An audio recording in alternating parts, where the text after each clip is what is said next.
بسم اللہ الرحمن الرحیم۔ السلام علیکم ورحمۃ اللہ وبرکاتہ۔ آئیے سب سے پہلے پیارے پیغمبر جناب محمد مصطفیٰ صلی اللہ علیہ وسلم کی شان میں درود پاک پڑھتے ہیں۔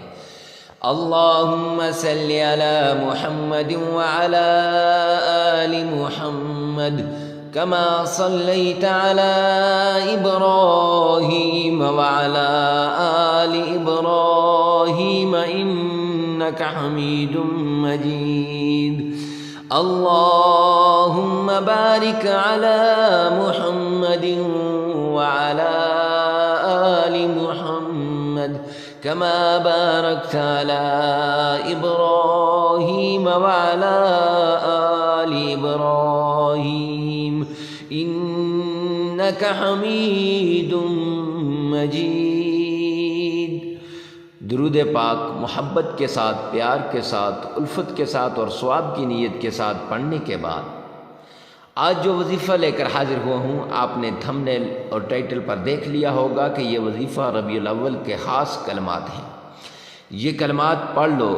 اللہ کا یہ وعدہ ہے کہ عمل اگر کوئی اس پر کرے گا تو اس آدمی کا مقدر بدل جائے گا، اس کا ستارہ چمک اٹھے گا اور مقدر کے بند تالے کھل جائیں گے۔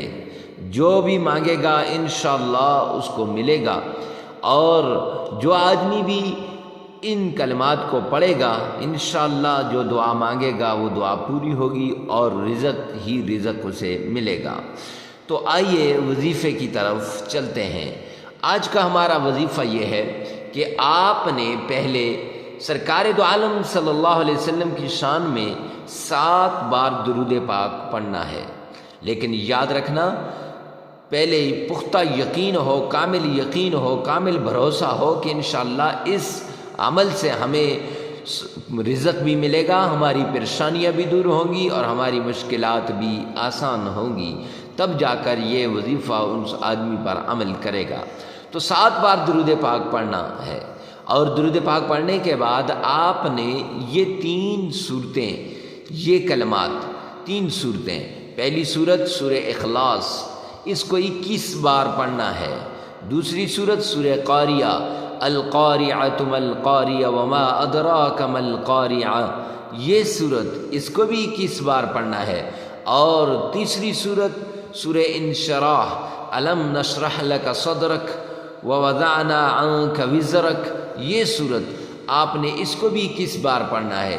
یہ تینوں صورتیں 21 بار پڑھنے کے بعد آپ نے پھر 7 بار درود پاک پڑھنا ہے۔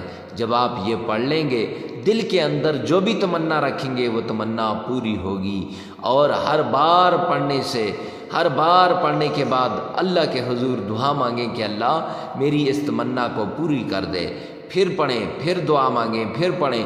تو اس طرح انشاءاللہ جو ہی وظیفہ ختم ہوگا، یہ 7 دن کا وظیفہ ہے، انشاءاللہ اس کی ہر مراد پوری ہو جائے گی۔